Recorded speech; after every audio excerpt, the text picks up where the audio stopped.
Hello and welcome to the free motion challenge quilting along dot to dot quilting. In this free video series, I'm going to show you how to use my dot to dot technique to create intricate looking designs with little to no marking on your quilt. So here's the design that we're going to be learning in this week's challenge. A geometric starburst shape that's really going to draw their eye to the center of your block. For this design, the dots that we'll be using are the center point of your block, the four corners, as well as the midpoints of each side. Now you could mark those out if you'd like, or if you have the basic 8 stencil, just position the stencil over your block, line up your lines to your corners, then you could use your pounce pad to quickly mark that. As you can see, I've got my center, my midpoint on each side, and I'm going to start quilting wedges within that block. So starting at the center point, I'm going to smoothly quilt a line heading up towards the top of my block. I'm going to stop about 1/4 inch away from the edge. Then I'll echo the side, stopping about 1/4 inch inside that corner. All the wedges are going to return to my home base, that center of my block. So what I'll do is quilt a next line that comes right to that point. Now this movement is going to be more diagonal, so if I needed to, I could twist it just a bit. I'm not talking about rotating the whole quilt, just twisting that center part, putting my eyes on the dot and trying to move as smoothly as I can to it. And just like we did with the diamond design, we're going for straight-ish, doesn't have to be perfect. Now I'm going to rotate it just so you can see what I'm doing. My next wedge is going to end about 1/4 inch away from the one I've just quilted. You could also put a little dot there if that helps you see where you're going. All right, moving smoothly and stopping. From that point, I'm going to echo the side till I'm about halfway and then return back to my center. Moving as smoothly as possible and just taking my time. So from the middle, swinging out, stopping about 1/4 inch from my previously quilted wedge, echoing the side and returning back to my home base. After the first wedge or two, you might find yourself unsure where to go next. Just remember to keep it close to your previously quilted wedges. All these wedges are going to stay nice and close to each other.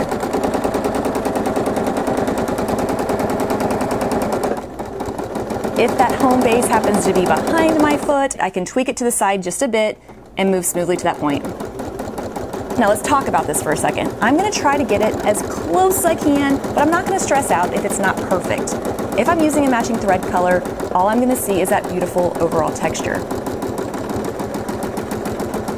Repeat that step, filling in the space with wedges.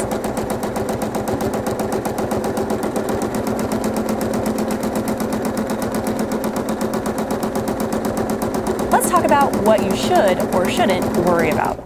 First, I'm not going to worry that my lines are perfectly straight. When it's all quilted, what's going to be most noticeable is this unquilted area. So even if your lines aren't perfect, it's going to look fine.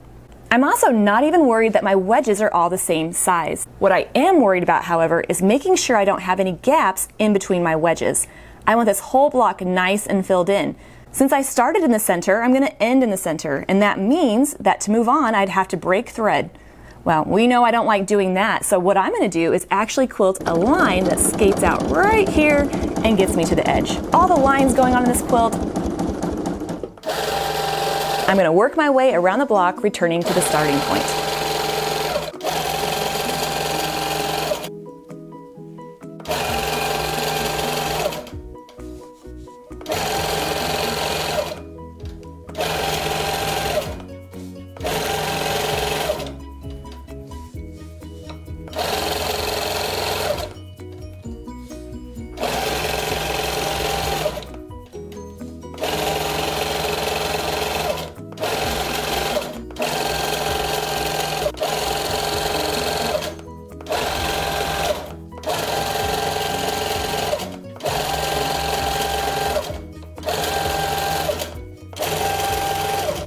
Even if the wedges aren't all the same size, you're still going to have a fun geometric shape that's going to look amazing.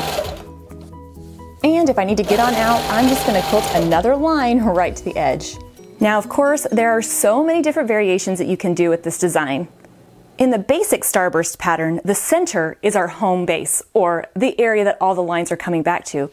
In this variation, I'm making one of the corners my home base and making all the lines come back to the corner. This is perfect for blocks made up of smaller shapes, or when you want to draw the eye to a different part of your quilt. It's as easy as starting on a corner, quilting a line across to the other side, echoing the side and returning back. I like to do one half of the block first so that I can make the other side symmetrical. So if I have 2 wedges on this side, I'm going to put 2 on the other side. Because if they're symmetric, our eyes will see that as perfection.